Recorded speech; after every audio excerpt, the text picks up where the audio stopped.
Good morning, friends. It is time for a story.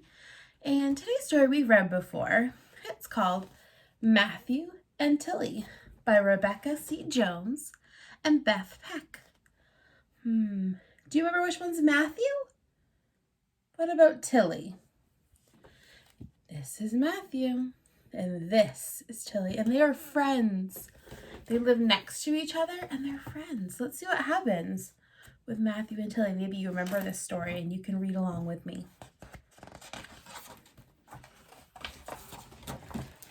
Matthew and Tilly were friends. Maybe you remember some of your friends at school. They rode bikes together. They played hide and seek together. So they're playing games. They sold lemonade together, and when business was slow, they played sidewalk games. So they're doing things with each other. And there's Tilly playing that sidewalk game called hopscotch. And sometimes they ate ice cream cones together. Yum, that looks delicious. Once, they even rescued a lady's kitten from a tree together. So the kitten climbed up in the tree and couldn't get down. They had to save him. Sometimes Max likes to climb up in places he's not supposed to be, and then he needs help getting down too. The lady gave them money for the bubblegum machines. So later they chewed gum together and remembered how brave they'd been. This was brave for them to rescue that kitten all the way up in the tree. Sometimes, though, Matthew and Tilly got sick of each other. One day when they were coloring, Matthew broke Tilly's purple crayon. He didn't mean to, but he did. So it was an accident. He didn't mean to do it, but it still happened. Let's see what happens between Matthew and Tilly. "You broke my crayon," Tilly said in her crabbiest voice. "It was an old crayon," Matthew said in his grouchiest voice. "It was ready to break." "No, it wasn't," Tilly said. "It was a brand new crayon and you broke it. You always break everything." "Stop being picky," Matthew said. "You're always so picky and stinky and mean." "Well, you're so stupid," Tilly said. "You're so stupid and stinky and mean." Oh no, are Matthew and Tilly saying kind things to one another? No, they're using really mean words. Got a hole in their bucket.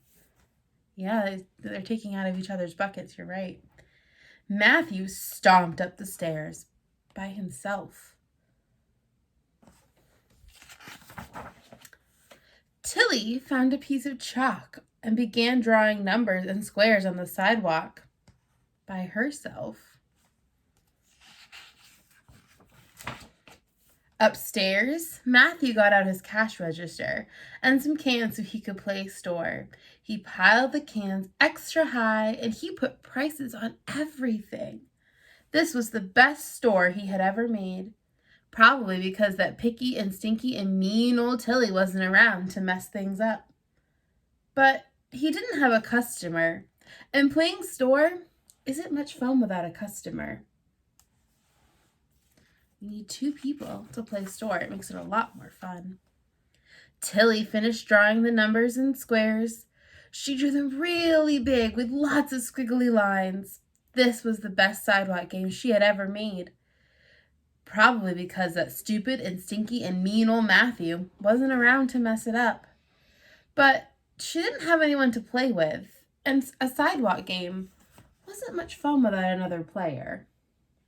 It doesn't look like Matthew or Tilly are having much fun without the other. Matthew looked out the window and wondered what Tilly was doing. Tilly looked up at Matthew's window and wondered what he was doing. She smiled, just a little, but that was enough for Matthew.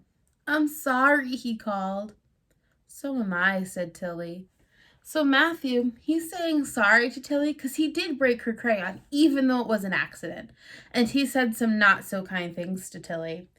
And Tilly's saying, I'm sorry too, because she got mad at Matthew and said some unkind things to him, even though she was really sad that her crayon broke.